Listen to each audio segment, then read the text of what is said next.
সোণৰ খাৰুনে লাগে মোক বিয়াৰ বাবে আই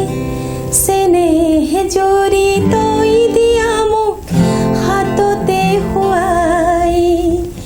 সোণৰ খাৰুনে লাগে। নমস্কাৰ প্ৰিয় দৰ্শকবৃন্দ, আপোনালোক সকলোকে পুনৰবাৰ আজিৰ অতিথি চৰা অনুষ্ঠানৰ মাজলৈ স্বাগতম জনাইছোঁ। আপোনালোক সকলোৱে জানে যে আমাৰ এই অতিথি চৰা অনুষ্ঠানৰ মাজলৈ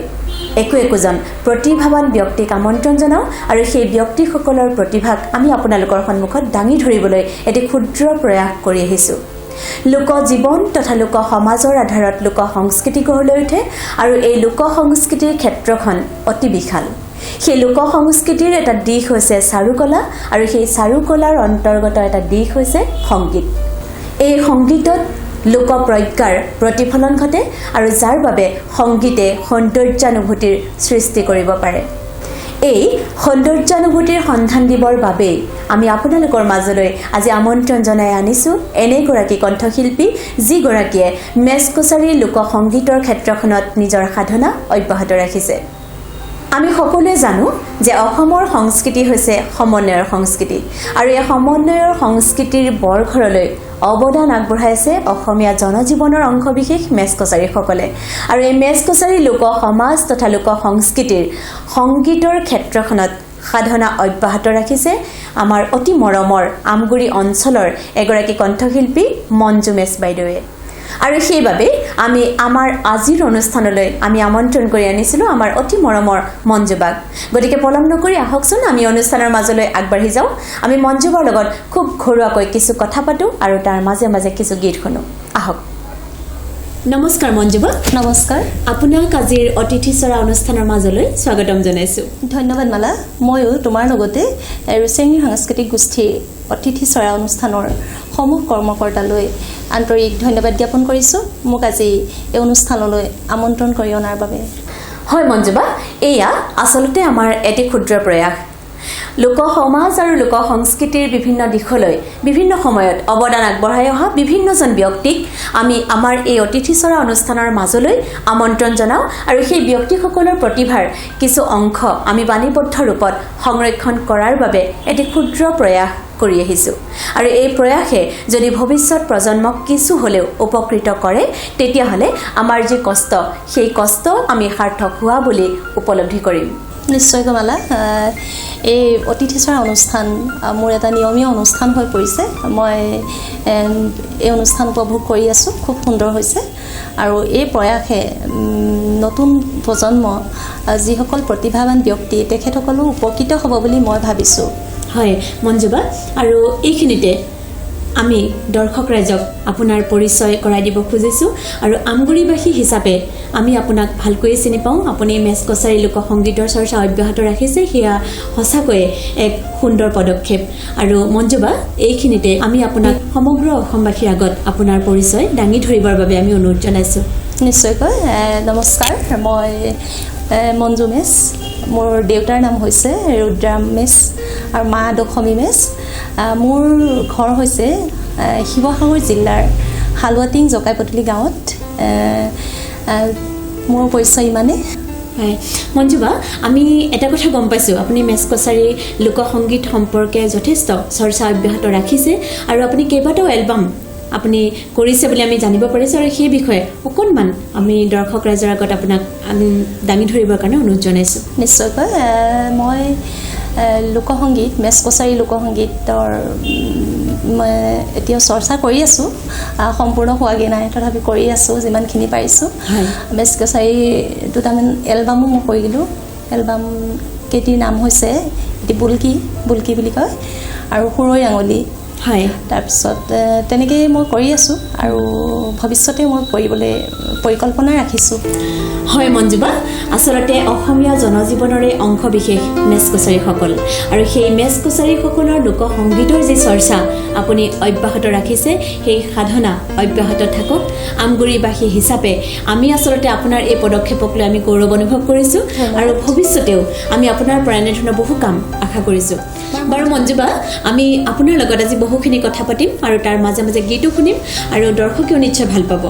আমি এই প্ৰসংগত আপোনাৰ পৰা মেছকছাৰী লোকসংগীত এটি শুনিব খুজিছোঁ আৰু সেই সংগীতৰ মাধ্যমেদি মেছকছাৰী সংস্কৃতিৰ যি ধাৰা সেই ধাৰা কিছু হ'লেও দৰ্শক ৰাইজে অনুমান কৰিব পাৰিব নিশ্চয়কৈ মালা মই মেছকছাৰী গীত চৰ্চা কৰি আছোঁ বৰ্তমানে আৰু মই প্ৰথমে দুটিমান এলবাম কৰিছিলোঁ আজি 2013 চনত এটি এলবাম কৰিছিলোঁ সুৰৈ ৰাঙলী সেই সুৰৈ ৰাঙলী গীতটি আমাৰ মাগন নৃত্যৰ মানে গীতটো নৃত্য হিচাপেও পৰিৱেশন কৰে ছাত্ৰ ছাত্ৰীসকলে খুব সুন্দৰ এটা গীত ৰাইজে আঁকোৱালি লৈছে মাগন নৃত্য আচলতে আমি যি বসন্ত উৎসৱৰ কথা আমি কওঁ সেই বসন্ত উৎসৱৰ এটা অংশ হৈছে মাগন নৃত্য হয় আৰু সেই মাগন নৃত্য এটা গীত আপুনি এতিয়া গাব খুজিছে হয় হয় মাগন নৃত্যটো মই এনেধৰণৰ যে আমি যেনেকৈ বহাগত মানুহৰ ঘৰে ঘৰে হুঁচৰি গাওঁ হুঁচৰি গালে গৃহস্থই হেৰি মানে এটা অৰিহণা তামোল পাণৰ লগতে এটা অৰিহণা দিয়ে কিন্তু আমাৰ হৈছে চাউলো দিয়ে আমাৰ তেনেকৈ মুষ্টি ভিক্ষাৰ নিচিনাকৈ আৰু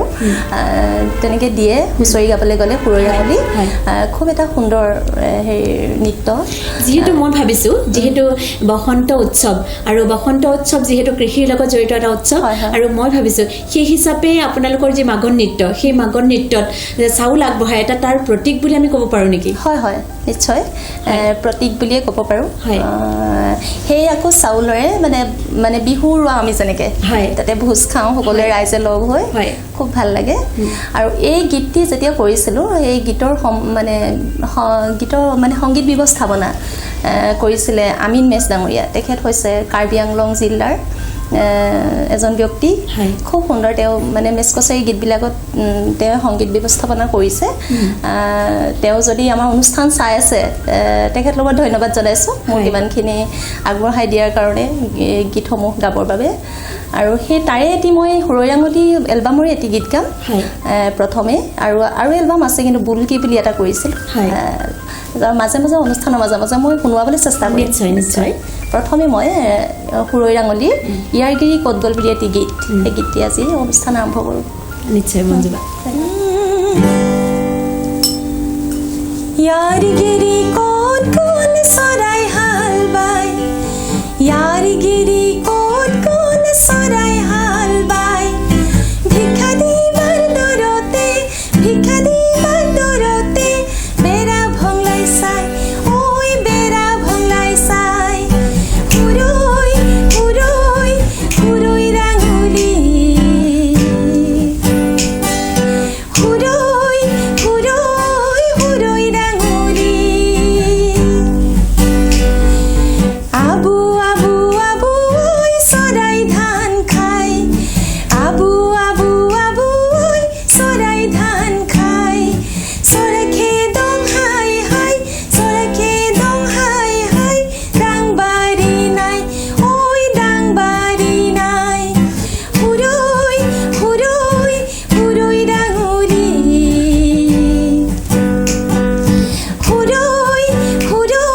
সুৰৈ ৰাঙলী পঘা গুণং নুগুণং তিনি গুণীয়া পঘা গুণং নুগুণং তিনি গুণীয়া মানুহখিনি চিকুণ চাকাত ভিতৰ ঘূণীয়া ঐ ভিতৰ ঘূণীয়া সুৰৈ ৰাঙলী সুৰৈ ৰাঙলী শিমলু গাছৰ গুৰিতে ভালুক খচৰাই শিমলু গাছৰ গুৰিতে ভালুক খচৰাই আমাৰ বৈ নাচিছে ঢোলা হুজুৰাই ঐ ঢোলা হুজুৰাই সুৰৈ ৰাঙলী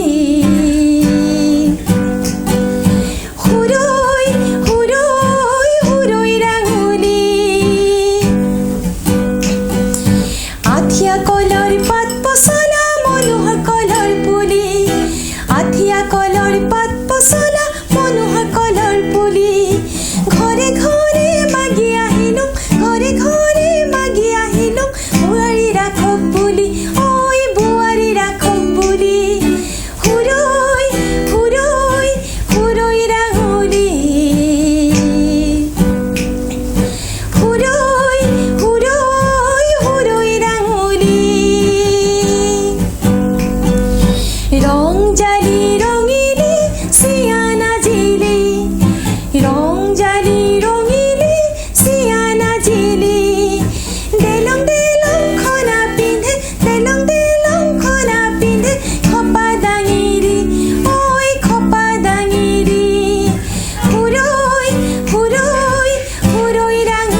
হব হব হব ঐ কিয় নহব একো নাদিলে মানে একো নাদিলে মানে হাজাৰ গুণা হ'ব ঐ হাজাৰ গুণা হ'ব হুৰৈ হুৰৈ হুৰৈ ৰাঙুলি হুৰৈ হুৰৈ হুৰৈ ৰাঙুলি হুৰৈ হুৰৈ হুৰৈ ৰাঙুলি হুৰৈ হুৰৈ হুৰৈ ৰাঙুলি হুৰৈ হুৰৈ হুৰৈ ৰাঙুলি হুৰৈ হুৰৈ হুৰৈ ৰাঙুলি ধন্যবাদ ধন্যবাদ মঞ্জুবা মেচ কছাৰী লোক সংস্কৃতিৰ এটি সুন্দৰ গীত উপহাৰ দিয়াৰ বাবে ধন্যবাদ মালা ধন্যবাদ আৰু এই মুহূৰ্তত এটা কথা উল্লেখ কৰিবলৈ পালে আচলতে মোৰ ভাল লাগিব ডিব্ৰুগড় বিশ্ববিদ্যালয়ৰ সন্মানীয় ডক্টৰ সত্যকাম বৰঠাকুৰ ছাৰৰ অধীনত মই গৱেষণাৰ কাম অব্যাহত ৰাখিছিলোঁ আৰু মোৰ গৱেষণাৰ বিষয় আছিল উজনি অসমৰ ভৈয়াম জনজাতিসমূহৰ বসন্ত উৎসৱত নাৰীৰ স্থান আৰু মেচ কছাৰীসকলে যিহেতু উজনি অসমৰ ভৈয়াম জনজাতিৰ অন্তৰ্ভুক্ত আৰু সেই হিচাপে মেচ কছাৰীসকলৰ বসন্ত উৎসৱৰ কিছু দিশ অধ্যয়ন কৰাৰ বাবে মই সুবিধা পাইছিলোঁ আৰু সেই ক্ষেত্ৰত মোক বিশেষভাৱে সহায় কৰিছিল দুজন ব্যক্তিয়ে আৰু সেই ব্যক্তি দুজনৰ নাম মই এই মুহূৰ্তত ল'বই লাগিব আৰু সেই ব্যক্তি দুজন হৈছে অতি শ্ৰদ্ধাৰ কুশল মেচখুৰা আৰু লগতে কৃষ্ণকান্ত মেচখুৰা সেই ব্যক্তি দুজনৰ প্ৰতি এই অনুষ্ঠানৰ পৰাই পুনৰবাৰ সশ্ৰদ্ধ কৃতজ্ঞতা নিবেদিছোঁ আৰু তাৰ লগতে সেই ব্যক্তিকেইজনৰ লগত আৰু বহুকেইজন ব্যক্তিয়ে মোক সহায় কৰিছিল আৰু সেই আটাইকেইজন ব্যক্তিৰ নাম এই মুহূৰ্তত মোৰ মনলৈ অহা নাই সেইবাবে মই ক্ষমা মাগিছোঁ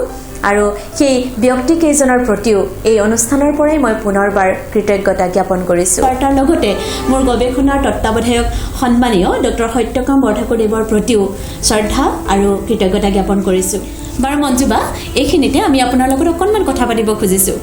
আৰু এইখিনিতে আমি দৰ্শকক জনাব খুজিছোঁ যে আমি দুয়োগৰাকী আমাৰ অতি মৰমৰ অতি গৌৰৱৰ আমগুৰি মহাবিদ্যালয়ত অধ্যয়ন কৰিছিলোঁ আৰু সেইখিনি সময়ত আমি মঞ্জুবাক শ্ৰেষ্ঠ গায়িকা হিচাপে পাইছিলোঁ আৰু তেতিয়া আমি অনুভৱ কৰিছিলোঁ যে মঞ্জুবাই সংগীতৰ সাধনা অব্যাহত ৰাখিলে নিশ্চয় এগৰাকী সুকণ্ঠী গায়িকা হ'ব পাৰিব আৰু মঞ্জুবা আপুনি এই সংগীতৰ জগতখনলৈ কেনেকৈ আহিল আমি সেই বিষয়ে আপোনাৰ পৰা অকণমান জানিব খুজিছোঁ নিশ্চয় মালা মই সংগীতৰ জগতলৈ অহা বুলি ক'লে মই যেতিয়া সৰু আছিলোঁ তেতিয়া মানে আমাৰ অকণমান ভিতৰুৱা ঠাই জকাই পদূলি গাঁও হালুৱাটিঙৰ পৰা প্ৰায়খিনি দূৰ হয় আৰু আমগুৰিলৈতো আৰু দূৰ আছিলে তেতিয়া সংগীত শিক্ষাৰ কাৰণে ব্যৱস্থা তেনেকৈ নাছিলে তথাপিও মই সৰুৰে পৰা ৰুণু দে বুলি এগৰাকী বাইদেউ আছিলে আমাৰ ওচৰতে তেখেতৰ ওচৰতে মই সংগীত শিক্ষা আৰম্ভ কৰিছিলোঁ ক্লাছ 6-7ৰ পৰা তাৰপিছতে মই তেনেকৈ আৰম্ভ কৰি শাস্ত্ৰীয় সংগীত আৰম্ভ কৰিছিলোঁ আৰু মই দুগ্ধ স্কুলত পঢ়িছিলোঁ দুগ্ধ হাইস্কুলতো গীত পৰিৱেশন কৰোঁ কম্পিটিশ্যনত যোগ দিওঁ তেনেকৈ মই এদিন দুদিন কৰি মানে এনেকৈ গীতবোৰ গাওঁ আৰু আৰম্ভটো তেনেকৈ হৈছিলে মোৰ হয় মঞ্জুবা সঁচাকৈ ভাল লাগিছে আৰু এই সাধনা অব্যাহত থাকক আমি আপোনালৈ এই অনুষ্ঠানৰ মাধ্যমেদি পুনৰবাৰ শুভকামনা জনাইছোঁ আপুনি আগবাঢ়ি যাওক আৰু সফল হওক মঞ্জুবা আমি এইখিনিতে পুনৰ এটি গীত আপোনাৰ পৰা শুনিব খুজিছোঁ নিশ্চয় মালা মই এতিয়া মই ভাল পোৱা গীত হয়তো দৰ্শকেও ভাল পায় গীতটি মই প্ৰায় অনুষ্ঠানবোৰতে গীতটি পৰিৱেশন কৰোঁ গীতটি হৈছে সৈয়দ আব্দুল মালিক ছাৰৰ আৰু গীতটি গাইছে সংগীতা বৰঠাকুৰ বাইদেউ সেই গীতটি গাওঁ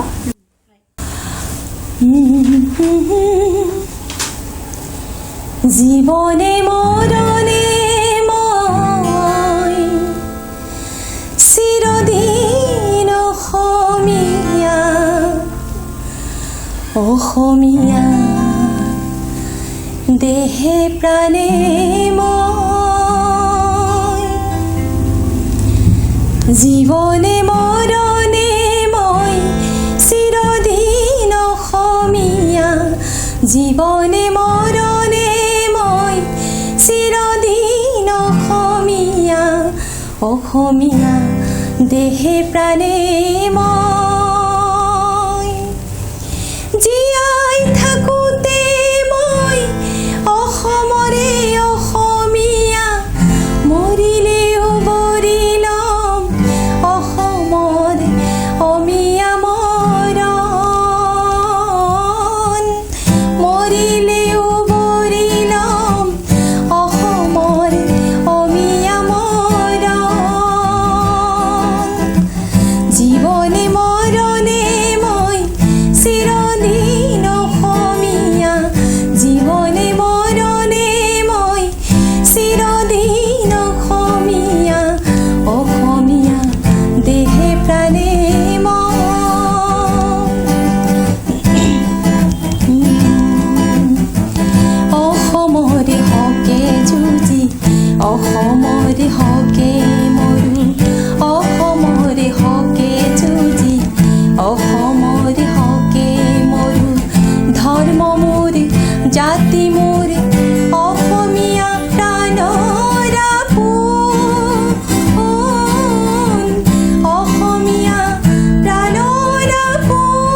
ধন্যবাদ মঞ্জুবা আৰু এটা সুন্দৰ গীত আমাক উপহাৰ দিয়াৰ বাবে সঁচাকৈ শ্ৰদ্ধাৰ সৈয়দ আব্দুল মালিক দেৱৰ ভাষাৰে আমিও ক'ব খোজো জীৱনে মৰণে মই চিৰদিন অসমীয়া সঁচাকৈ বহুত ভাল লাগিল মঞ্জুবা আমগুৰি মহাবিদ্যালয়ত যেহেতু আমি আপোনাক পাইছিলোঁ এগৰাকী শ্ৰেষ্ঠ গায়িকা আছিল গতিকে আপোনাৰ কিছু মিঠা অনুভৱ দৰ্শকক জনাবৰ বাবে আপোনাক অনুৰোধ কৰিছোঁ নিশ্চয় মালা মই মনত আছে খুব সুন্দৰকৈ আমগুৰি মহাবিদ্যালয়ৰ কথা সেই সময়ত মই যেতিয়া কলেজলৈ আহিছিলোঁ তেতিয়া আমগুৰি কলেজত এতিয়া ৰুচেংৰি অতিথি চৰাৰ যিসকল কৰ্মকৰ্তা নৱদ্বীপ হাজৰিকা দা বিপুল কলিতা দা তেখেতসকল তাৰপিছত উৎপল খনিকৰ দা দিলীপ লাহন দা তেখেতসকল আছিলে খুব তেখেতলোকে বিষয়বাদ লৈ আছিলে কলেজৰ প্ৰত্যেকটো অনুষ্ঠানৰ মানে সুন্দৰ এটা পৰিৱেশ আছিলে কলেজৰ আৰু মই যেতিয়া গীতবোৰ গাইছিলোঁ তাত তেতিয়া তেওঁলোকে খুব সঁহাৰি জনাইছিলে তেখেতসকলক মই আজি অনুষ্ঠানৰ যোগেদি তেখেতসকলক ধন্যবাদ জনাইছোঁ পুনৰবাৰ আৰু মই তেখেতসকলে সেই মানে প্ৰথম যেতিয়া কলেজলৈ আহিছিলোঁ তেতিয়া আমাৰ প্ৰথম বৰ্ষত কোনবোৰ ছোৱালী গীত গায় হয়তো তেখেতসকলে নাজানে মানে ছিনিয়ৰ ষ্টুডেণ্টবিলাকে তেতিয়া কোনে গীত গাব জানে এনেকৈ সুধিবলৈ আহে তেতিয়া মোক হয়তো কিছুৱে চিনি পাইছিলে মই সৰুৰ পৰা মঞ্চত গীত পৰিৱেশন কৰিছিলোঁ আৰু তেনেকৈ বাদ্যযন্ত্ৰ বজোৱাও মই তাত লগ পাইছিলোঁ দাদাসকলক মনোজ বৈশ্য তেনেকৈ তেখেতসকলে জানিছিলে আৰু তাৰপিছতে বাকীসকলেতো জনা নাছিলে সেইকাৰণে তেনেকৈ আমি নিজেও কেতিয়াবা যাওঁ আৰু তেনেকৈও কোনোবাই নিয়ে তেনেকৈ তেতিয়াই প্ৰথমে আমাৰ কোৰাছৰ পৰাই কলেজত আৰম্ভ হয় আৰু প্ৰয়াত অৰুণ মহন্ত ছাৰৰ শ্ৰদ্ধা অৰুণ মহন্ত ছাৰদেৱৰ কোৰাছ দৃষ্টি আমাৰ দিগন্ত পৰিছে মোৰ খুব ভাল লাগে গাই দৃষ্টি আমাৰ দিগন্ত নাচে য'ত পোহৰ অনন্ত সেই গীতেৰে মই কলেজত গীতৰ আৰম্ভ কৰিছিলোঁ তাৰপিছতে লাহে লাহে মই কম্পিটিশ্যনবোৰ কৰিবলৈ ল'লোঁ কলেজত আৰু খুব টাফ আছিলে কলেজৰ আমগুৰি কলেজৰ তেতিয়া মানে কম্পিটিশ্যন খুব টাফ আছিলে সংগীতৰে হওক বা অভিনয়ৰে হওক তেতিয়া জয়ন্ত জীৱন দাহঁতে অভিনয় কৰিছিলে বেষ্ট এক্টৰ হৈছিলে জামিনী সেনাপতি আছিলে তাই এতিয়া দুলীয়াজানত তেওঁলোকে খুব ধুনীয়া মানে অভিনয় কৰিছিলে আৰু আমি গীত গাওঁ সেই সময়ত খুব টাফ কম্পিটিশ্যন আছিলে কলেজৰ দেৱজিৎ দা আছিলে দেৱজিৎ চেতিয়া দা তেখেতে খুব সুন্দৰ গীত গায় খুব গায় মই জানো আৰু তেখেতক মই হৰুৱাব নোৱাৰোঁ আৰু মানে ঘৰৰ পৰা মই ভাবি আহোঁ তাৰপিছত তেখেত এতিয়া ক'ত আছে মই সেইটো নাজানো খুব লগ পাবলৈ মন যায় তেখেতৰ বহুত সুন্দৰ কণ্ঠ বিষ্ণুৰাভাদেৱৰ ইয়াতে গীতে একদম মানুহৰ মানে অডিয়েঞ্চৰ মন মুহি পেলায় কিবা যেন নাই আজি নাই কৰুণ বিননি খুব সুন্দৰকৈ গাইছিলে তেখেতে তথাপিও তাৰপিছতে মই বেষ্ট ছিংগাৰ হৈছিলোঁ তেখেতৰ পিছতে কলেজৰ এইবিলাক মনত আছে আৰু কলেজৰ স্মৃতি এইবোৰে আৰু খুব ভাল লাগিছিলে কলেজত আচলতে আপোনালোকৰ যি অনুষ্ঠান সেয়া আমিও উপভোগ কৰিবলৈ সুবিধা পাইছিলোঁ খুব ভাল লাগিছিলে আৰু যেতিয়া আমি উচ্চতৰ মাধ্যমিক প্ৰথম বৰ্ষলৈ গৈছিলোঁ তেতিয়া গৈ আমি দেখিছিলোঁ মঞ্জু মেজ মানে তেতিয়া আপোনাৰ নামটো আমি নাজানো কিন্তু আপুনি এটা গান গাইছিলে আৰু সেই গানটো যেতিয়া গাইছিলে তাৰপাছত আমি গম পাইছিলোঁ যে সেয়া মঞ্জুবা আৰু মাতেই যাৰ আচলতে পৰিছে খুব ভাল লাগিছিলে আৰু খুব মানে সুন্দৰকৈ আমি অনুষ্ঠান উপভোগ কৰিছিলোঁ আৰু মঞ্জুবা আমি আৰু কথা পাতিম কিন্তু তাৰ মাজতে আমি এটা আকৌ গীত উপভোগ কৰিব খুজিছোঁ আৰু এটা কথা মই কলেজৰ সকলো ছাৰৰ বাইদেউৰ মানে নাম ল'ব নোৱাৰিব বাৰু কিন্তু ত্ৰিলোচন ছাৰেও এই ক্ষেত্ৰত খুব মানে তেখেতে সঁহাৰি জনাইছিলে সংগীতৰ ক্ষেত্ৰত তেখেতৰ নাম লৈছোঁ আজি ধন্যবাদো জনাইছোঁ ইয়াৰ পৰাই অনুষ্ঠানৰ পৰাই ইয়াৰ পাছতে মই আৰু এষাৰ কথা ক'ব বিচাৰিছোঁ আমগুৰি মহাবিদ্যালয়ত গীত পৰিৱেশন কৰাৰ সময়ত যিসকল শিক্ষাগুৰুৱে মোক সহায় কৰিছিলে তেখেতসকলক এই অনুষ্ঠানৰ পৰাই মই আজি ধন্যবাদ জ্ঞাপন কৰিছোঁ আৰু শ্ৰদ্ধা জনাইছোঁ ইয়াৰ পাছতে মোৰ এষাৰ কথা ক'বলৈ ৰৈ গৈছে আমগুৰি মহাবিদ্যালয়ত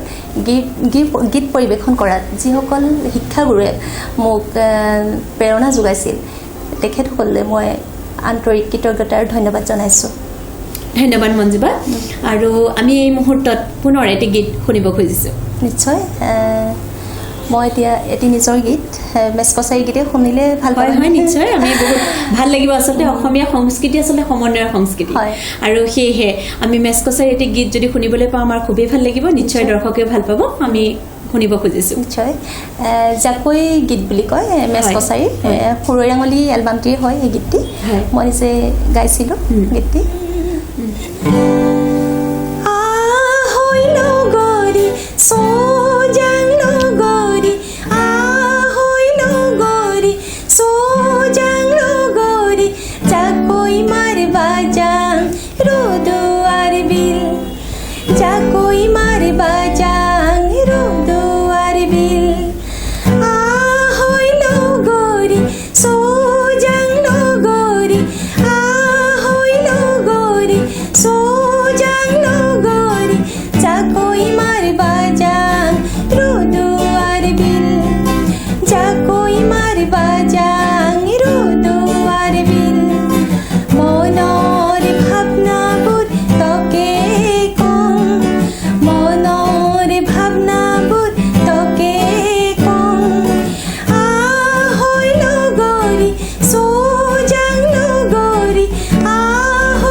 মার বাজাং রোদুয়ার বিল জাকই মার বাজাং রোদুয়ার বিল ও মোর নগরী থিন ঠাই পিন্ধিলা ও মোর নগরী থিন ঠাই পিন্ধিলা কমৰত খালৈতো বান্ধিলা কমৰত খালৈতো বান্ধিলা ভেটা দে ভেটা দে ভেটা দে নগরী ভেটা দে ভেটা দে ভেটা দে নগরী দোল টানি টানি আনভেটা দে দোল টানি টানি আনভেটা দে ইদিকে হুরাবি ইদিকে হুরাবি ইদিকে হুরাবি ইদিকে হুরাবি মাসুরাই হুরাই আনগরি মাসুরাই হুরাই আনগরি আহই নগরি ঘুরাই ঘুরাই হুরাই আহই নগরি ঘুরাই হুরাই হুরাই জাকই খসি খসি মাছ ধরঙা জাকই খসি খসি মাছ ধরঙা উঠছে মাওয়া দরি কনা খনি হনা উঠছে মাওয়া দরি কনা খনি হনা উঠছে কারাই হামুক জাবাং করি উঠছে কারাই হামুক জাবাং করি ওই রে শুন নগরী তামুলে দুখরি দে শুন নগরী তামুলে দুখরি ভালকে পাগো ঠাই এখনি খাং ভালকে পাগো ঠাই এখনি খাং যাবার সময় হল সোজাং নগরী যাবার সময় হল সোজাং নগরী সোজাং সোজাং ঘৰতে যাং সোজাং সোজাং ঘৰতে যাং সোজাং সোজাং ঘৰতে যাং ধন্যবাদ ধন্যবাদ মঞ্জুবা মেছকছাৰী লোক সংস্কৃতিৰ আন এটা গীত আমাক উপহাৰ দিয়াৰ বাবে নিশ্চয় দৰ্শকে ভাল পাইছে নিশ্চয়কৈ হয়। মালা এই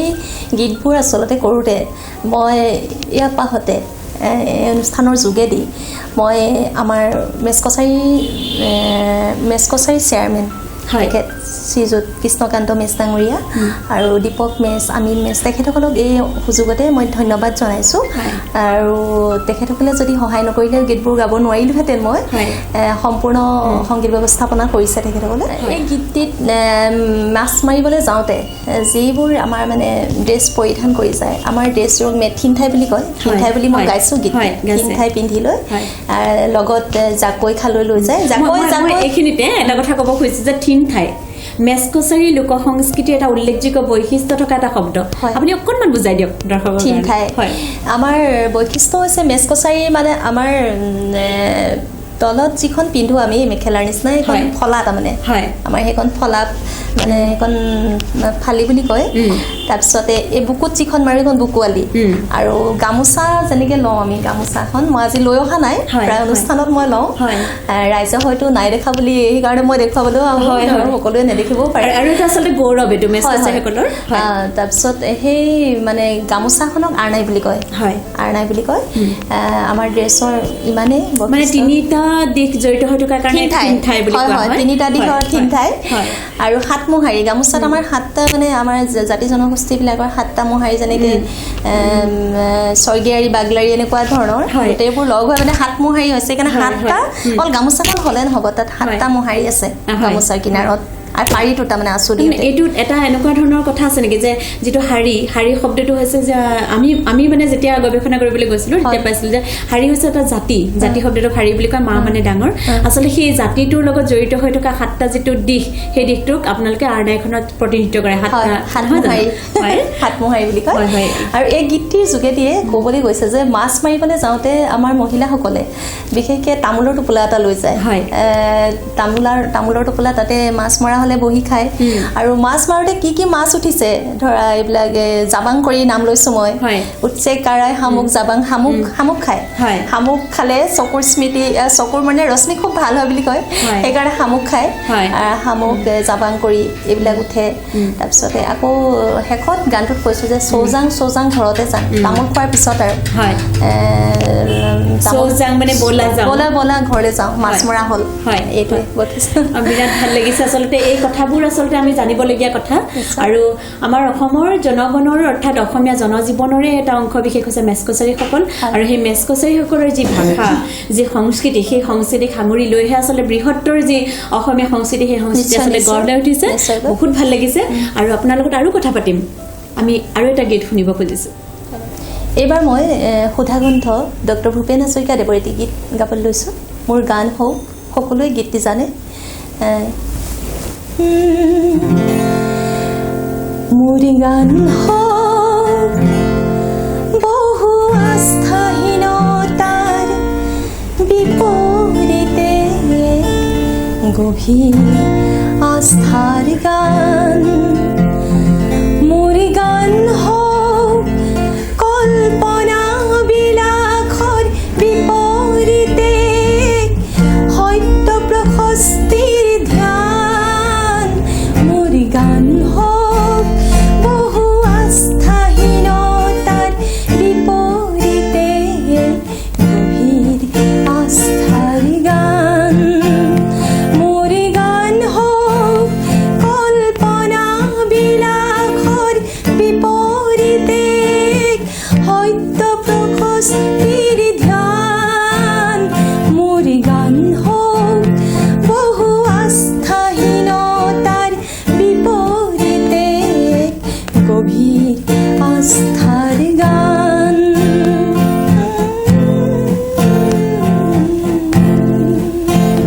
মোৰ কলা শৈলীতে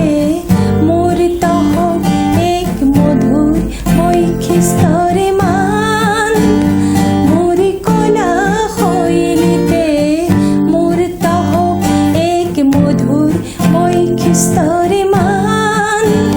সেই গানত জাগক জনৈক সংগ্ৰামী সৈনিকৰ মহাপ্ৰাণ মোৰ গান হওক বহু আস্থাহীনতাৰ বিপৰীতে গভীৰ আস্থাৰ গান সমসাময়িক সংঘাত জীৱনৰ জ্যোতি প্ৰপাত সমসাময়িক সংঘাত জীৱনৰ জ্যোতি প্ৰপাত তাৰে গান হওক ধন্য হওক সমবেত কণ্ঠ অগণ্য ধ্বংসমুখী দৃষ্টিভংগী কিম্বা মনোমালিন্য সেয়া নহয় মোৰ গানৰ লক্ষ্য শান্তি অনন্য মোৰ গান হওক বহু আস্থাহীনতাৰ বিপৰীতে গভীৰ আস্থাৰ গান মোৰ গান হওক কল্পনা বিলাসৰ বিপৰীতে সত্য প্ৰশস্তিৰ ধ্যান মোৰ গান হওক বহু আস্থাহীনতাৰ বিপৰীতে গভীৰ আস্থাৰ গান ধন্যবাদ ধন্যবাদ মঞ্জুবা আচলতে সংগীত হৈছে চাৰুকলাৰ অন্তৰ্গত এটা দিশ আৰু এই সংগীতত মানুহৰ মনোজগতৰ বহিৰ্প্ৰকাশ ঘটে আৰু সেই বহিৰ্প্ৰকাশে এক নান্দনিক চেতনা জাগ্ৰত কৰে আৰু সেই গোটেই কথাবিলাকে মানুহৰ মন আকৰ্ষণ কৰে সঁচা কথা যে আমি সততে জানো যে এটা কথা কোৱা হয় যে সদায় দেখি থকা এটা সৰু পাত ছবি হ'লে মন টানি ধৰে ঠিক তেনেকৈ সদায় শুনি থকা এটা সৰু কথাও গীত হ'লে প্ৰাণ টানি ধৰে নিশ্চয় সুধা কণ্ঠ ডক্টৰ ভূপেন হাজৰিকাদেৱৰ এই যিটো গীত এটা কালজয়ী গীত আৰু সেই গীতটিয়ে সঁচাকৈ আমাৰ সকলোৰে মন আকৰ্ষণ কৰে এই গীতটো আমাক উপহাৰ দিয়াৰ বাবে মঞ্জুবা পুনৰবাৰ আপোনালৈ আমি ধন্যবাদ জ্ঞাপন কৰিছো সঁচাকৈ আৰু এইবাৰ আমি আপোনাৰ কণ্ঠত এটা নিচুকনি গীত শুনিব খুজিছো আৰু লোক নাম আমি সকলোৱে জানো যে লোক নামৰ এটা অন্তৰ্গত দিশ হৈছে নিচুকনি গীত যিটো আমাৰ সমাজৰ পৰা বৰ্তমান হেৰাই যোৱাৰ উপক্ৰম হৈছে বুলি ক'লেও বঢ়াই কোৱা নহয় কিয়নো আজিকালি সন্তানসকলক খুৱাবলৈ নিচুকনি গীত খুব কমেই গোৱা হয় মোবাইলত গান বজাই দিয়া হয় আৰু সেই গান শুনি আমাৰ শিশুসকল শুই পৰে কিন্তু সেইটো অত্যন্ত আসলতে আমাৰ কাৰণে ক্ষতিকাৰক সেয়েহে আমি এই দিশটোক পুনৰ আমি দৰ্শক ৰাইজৰ প্ৰতি আমি অনুৰোধ কৰিছো যে সদায় সন্তানক আমি যেতিয়া খুৱাও তেতিয়া হলে আমি নিচুকনি গীত গোৱাটো এগৰাকী মাকৰ কৰ্তব্য হোৱা উচিত আৰু আমি পুনৰ আপোনাৰ পৰা এটা নিচুকনি গীত শুনিব খুজিছো নিশ্চয় মই নিচুকনি গীত বুলি ক'লে বুলকি এলবামটি কৰিছিলোঁ যে সেই বুলকিটোতে এই এলবামটিত মানে দুটিমান মই নিচুকনি গীত সোমোৱাইছিলোঁ খুব ভাল লাগিছিলে আৰু দৰ্শকেও ভাল পাব বুলি মই ভাবিছোঁ আজি সকলোৱে হয়তো শুনা নাই আমাৰ যিসকল মেচৰ মই যিবোৰ অনুষ্ঠান কৰিবলৈ যাওঁ আমাৰ মেচসকলে শুনিছে বাকী ৰাইজে শুনিবও পাৰে গীতবোৰ তাৰে এটি গীত মই গাইছোঁ ঠিক আছে ধন্যবাদ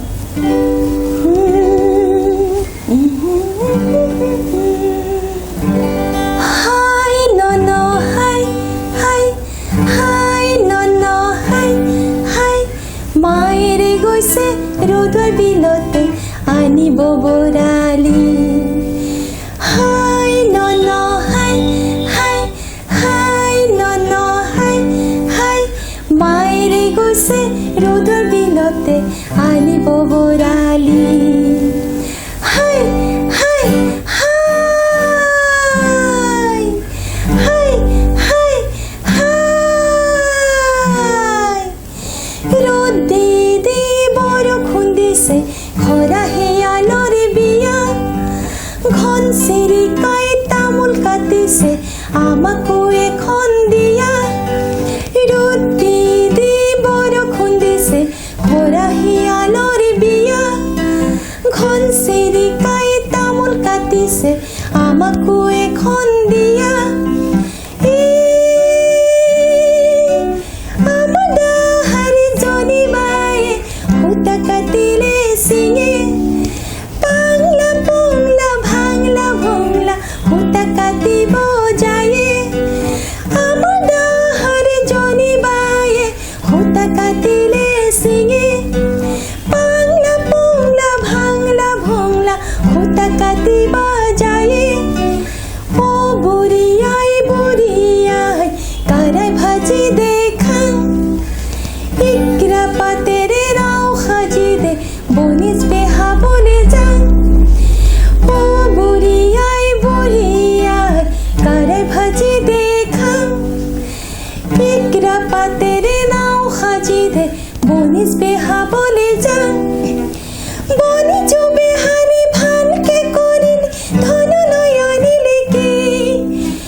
পুনৰে শিকলি দে হাই হাই হাই হাই হাই হাই হাই নন হাই হাই হাই নন হাই হাই মায়েৰে গৈছে ৰ'দৰ বিলতে আনিব বৰালি মায়েৰে গৈছে ৰ'দৰ বিলতে আনিব বৰালি মায়েৰে গৈছে ৰ'দৰ বিলতে আনিব বৰালি ইমানে ধন্যবাদ মঞ্জুবা সঁচাকৈ খুব ভাল লাগিছে আসলতে আমি অসমীয়া ভাষাত নিচুকনি গীত শুনিছোঁ কিন্তু মেচকছাৰী ভাষাটো যে ইমান সুন্দৰ নিচুকনি গীত আছে সেয়া সঁচাকৈ আমি জনা নাছিলোঁ খুব ভাল লাগিছে আসলতে আমি ক'ব খুজিছোঁ যে অসমীয়া ভাষাত যি নিচুকনি গীত সেই নিচুকনি গীতে সন্তানসকলক যেনেকৈ খুৱাইছিল ঠিক তেনেকৈ মেচকছাৰী ভাষাত থকা এই গীতেও শিশুসকলৰ বিশেষকৈ মন টানি ধৰিব আৰু এই গোটেই দিশবিলাকে মেছকছাৰী যি ভাষাৰ যি বৈশিষ্ট্য সেই সকলোবিলাক দিশ উদঙাই তুলিছে আৰু তাৰ লগতে মেছকছাৰীৰো যে এটা মেটমৰা ভঁৰাল আছে সেই কথা আমি উপলব্ধি কৰিব পাৰিছোঁ পুনৰবাৰ আপোনালৈ ধন্যবাদ জনাইছোঁ ধন্যবাদ আৰু এটি আছিলে মই তাৰে অকণমান গুণগুণাব বিচাৰিছে একেলগে নিশ্চয় হিয়ালিয়ে নাহিবি ৰাতি খুব ভাল লাগিছিলে গীতটি গাই মই গীতবোৰ ৰেকৰ্ডিং হৈছিলে মোৰ ৰাজুত্তম বৰা নাজিৰাৰ তেখেতে যথেষ্ট সহায় কৰিছিলে আমাৰ গীতবোৰত আৰু তাৰে আৰু এটি গীত গাওঁ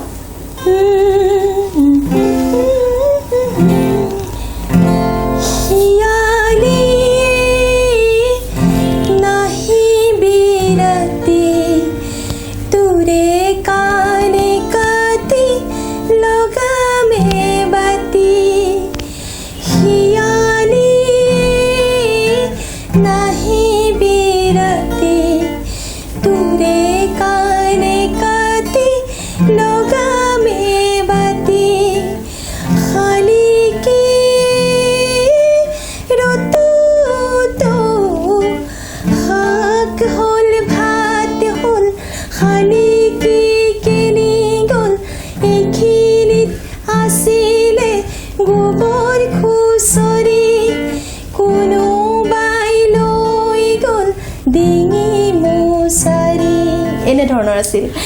খুব মানে সুন্দৰ আৰু এই গীতবিলাক আচলতে বাঁহীটো লাগে বাদ্যযন্ত্ৰ আজি মই যি দেশৰ পৰিস্থিতি এইটো সময়ত হৈ আছে কৰোনাৰ যি আতংক সেইকাৰণে মই হয়তো বাদ্যযন্ত্ৰীসকলক আনিব নোৱাৰিলোঁ এই অনুষ্ঠানলৈ মানে অকণমান অসুবিধা হয় ধৰা বাদ্যযন্ত্ৰ নহ'লে আচলতে আমি পৰৱৰ্তী পৰ্যায়ত আপোনাৰ পৰা আৰু বেছি গীত শুনিম খুব ভাল লাগিব আচলতে আৰু বাদ্যযন্ত্ৰী সকলো যদি লগত থাকে তেতিয়াহ'লে খুবেই বেছি ভাল লাগিব খুব ধুনীয়া আৰু আমাৰ এইবিলাক আচলতে মেছকছাৰী গীতবিলাক গোটেইবোৰ মানে বাঁহৰে নিৰ্মিত বাদ্যযন্ত্ৰবোৰ বাঁহী ধৰা থৰকা বুলি কয় আমাৰ বাদ্যযন্ত্ৰবোৰ নামবোৰ অলপ মই কৈ দিলে ভাল পাব চাগে নিশ্চয় দৰ্শকে ভাল পাব আৰু আমিও আচলতে তাৰ মানে গোটেই উমান পাব পাৰিম ভাল লাগিব নিশ্চয় আৰু গীতবিলাক শুনিলে গম পাব এটা ধাম ধাম এটা মানে শব্দ হৈ থাকে এইটো জাম বুলি কয় ঢোল বহুত দীঘল এটা ঢোল সেইটো জাম বুলি কয় আমাৰ ঢোলটো মাগৰ নৃত্যত ব্যৱহাৰ কৰে হয় একদম আৰু মাগৰ নৃত্যটো সেইটো ব্যৱহাৰ কৰা দেখিছা নিশ্চয় তাৰপিছতে জাম বুলি কয় তাৰপিছতে থৰকা বুলি এটা আছে থৰকা মানে বাঁহৰে বনায় বাঁহৰ আগটো মানে অলপ মানে কাটি দিয়ে কিন্তু সেই থৰকাটো মানে এডাল হেৰি হাতত মাৰি থাকে থপ থপকে থৰকা বুলি কয় থৰক থৰক এটা শব্দ হয় তাৰপিছতে বাঁহীটো বাঁহী বুলিয়ে কয় তেনেকে আমাৰ বাদ্যযন্ত্ৰবোৰৰ নাম আছে তাৰমানে হয় সঁচাকৈ খুব ভাল লাগিছে আচলতে মই আগতেও কৈছোঁ আকৌ মানে ক'ব খুজিছোঁ যে সঁচাকৈ মেছকছাৰী ভাষাৰ যি বৈশিষ্ট্য আৰু মেছকছাৰী লোক সংস্কৃতিৰ যি ভঁৰাল সেই ভঁৰালৰ সোৱাদ দিয়াৰ বাবে আমি পুনৰ আপোনাক আমি ধন্যবাদ জ্ঞাপন কৰিছোঁ আচলতে আমাৰ মন জোৰ পৰি যায় গীত শুনাৰ লগে লগে আমি পুনৰ এটি গীত আপোনাৰ পৰা শুনিব খুজিছোঁ মই এতিয়া এটি গীত গাব লৈছোঁ মই গীতটি 2000 চনত দূৰদৰ্শনত পৰিৱেশন কৰিছিলোঁ গীতটি হৈছে আমাৰ আমগুৰি অঞ্চলৰ গৌৰৱ শ্ৰদ্ধাৰ যোগেশ কিশোৰ ফুকন ছাৰৰ কথা আৰু সুৰ কৰিছে বিপিন সন্দিকৈ আমাৰ আমগুৰি অঞ্চলৰ হয় তেখেত সেই গীতেৰে এটি গাব লৈছোঁ নিশ্চয় ইছাতে বিছাতে মন মোৰ ইলতে হিলতে মন মোৰ মন আজি ৰঙিলি হ'ল কতে আছ মোৰ ধন ইছাতে বিছাতে মন মোৰ ইলতে হিলতে মন মোৰ মন আজি ৰঙিলি হ'ল কতে আছ মোৰ ধন মনৰে হাসতে পান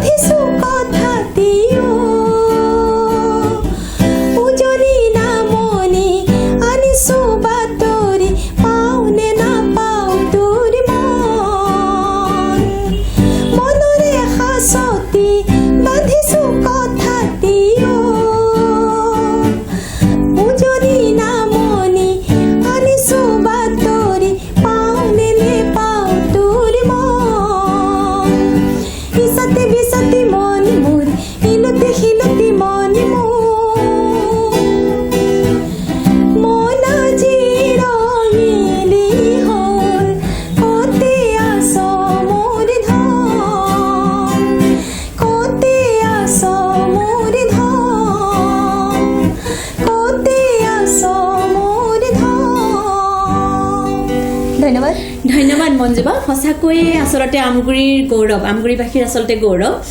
শ্ৰদ্ধাৰ শ্ৰীযুত যোগেশ কিশোৰ ফুকন ছাৰ আমগুৰিৰ লগতে অসমবাসীৰ গৌৰৱ আৰু সেইজন পণ্ডিতৰ যি গীত আপুনি পৰিৱেশন কৰিলে আমাৰ মন আপ্লুত হ'ল ভাল লাগিছে আৰু সেইজন ব্যক্তি আচলতে ৰাম গগৈৰ বঁটাপ্ৰাপক এজন ব্যক্তি আৰু বিশিষ্ট কবি লেখক শিক্ষাবিদ আচলতে কৈ তেওঁৰ কথা শেষ কৰিব নোৱাৰি সেই গীতটো উপহাৰ দিয়াৰ বাবে আপোনালৈ আমি ধন্যবাদ জ্ঞাপন কৰিছোঁ বহুকেইটা গীত আছিলে তেখেতৰ হয়তো আজি মোৰ গোৱাৰ সম্ভৱ নহ'ব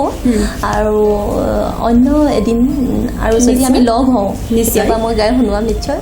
নিশ্চয় মঞ্জুবা আপোনাক আচলতে আমাৰ এৰিবলৈ একেবাৰে মন যোৱা নাই সঁচা কথা কৈছোঁ একেবাৰে মন যোৱা নাই ইমান সুন্দৰ কণ্ঠ আমি শুনি আছোঁ নিশ্চয় দৰ্শকেও ভাল পাইছে আৰু বাদ্যযন্ত্ৰীৰ লগত লৈ আমি পুনৰ আপোনাৰ লগত এদিন এনেকৈয়ে বহিম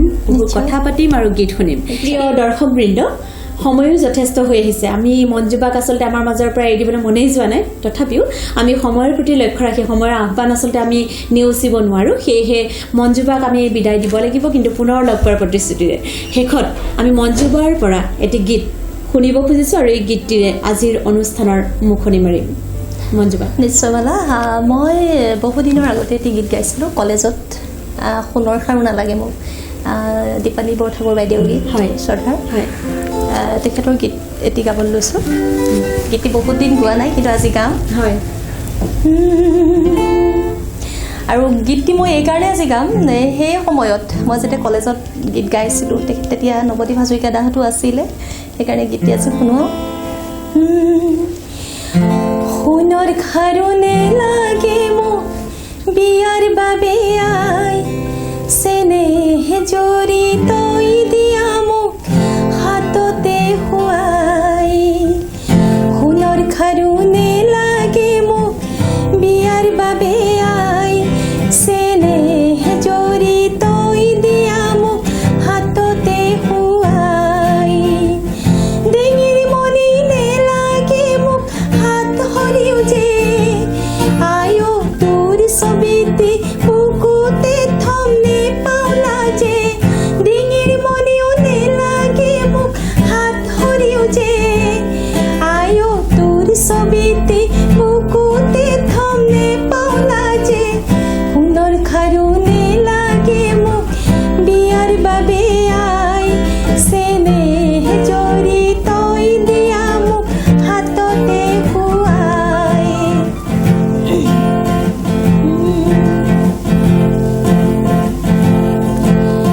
পাতৰে সাজি মোক নেলাগে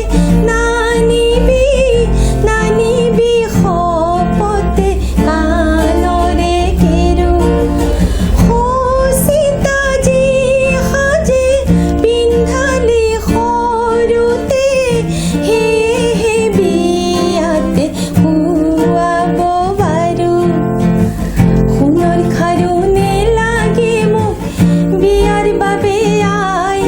চেনেহ জৰি তই দিয়া মোক হাততে শুৱাই আজি মই ওলালো অ জোনে জোনালী নতুনে ঘৰলৈ অ জোনে জোনালী আজি মই ওলালো অ জোনে জোনালী নতুনে ঘৰলৈ অ জোনে জোনালী সেন্দুৰৰে বন্তি জ্বলি সেৱাতে জামিলি আজি মই ওলালো অ জোনে জোনালী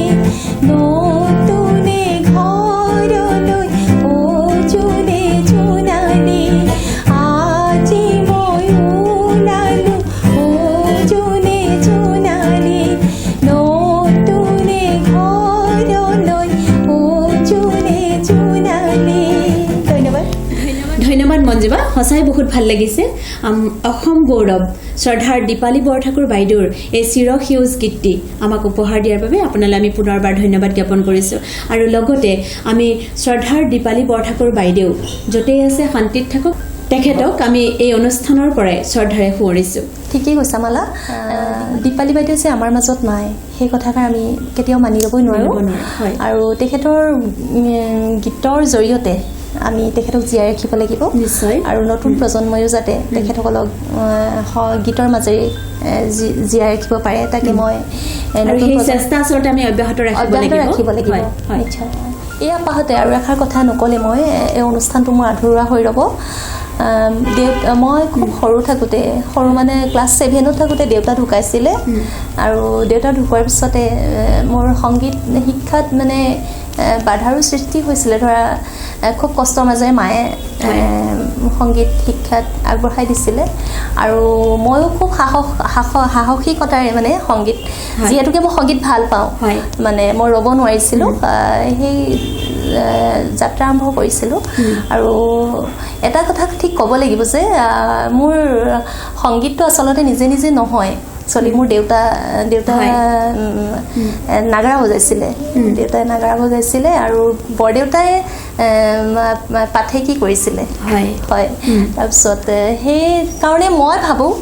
জন্মগত প্ৰতিভা বুলি মই ভাবোঁ দেউতাহঁতৰ। দেউতাই নাগাৰা বজাইছিলে আৰু মই দেউতাৰ পৰা সৰুৰ পৰাই নাগাৰা মই মানে নিজে নিজে শিকিছিলোঁ কিছুমান বাদ্যযন্ত্ৰ বজাবলৈ দেউতাহঁতৰ পৰা। সৰুতে তেনেকৈ নাম মনে যাওঁ লগত। তেনেকৈ খুবেই ভাল কথা আচলতে বাদ্য শিকাটো খুব গৌৰৱৰ কথা আচলতে লোকবাদ্য বজাবলৈ জনাটো। হয়। সেই দেউতা আৰু মা দেউতাক ইয়াৰ পৰা শ্ৰদ্ধাৰে সোঁৱৰিছোঁ মই। হয়। এই মুহূৰ্তত আমিও আচলতে আপোনাৰ মাতৃ এগৰাকী সফল মাতৃ হোৱাৰ বাবে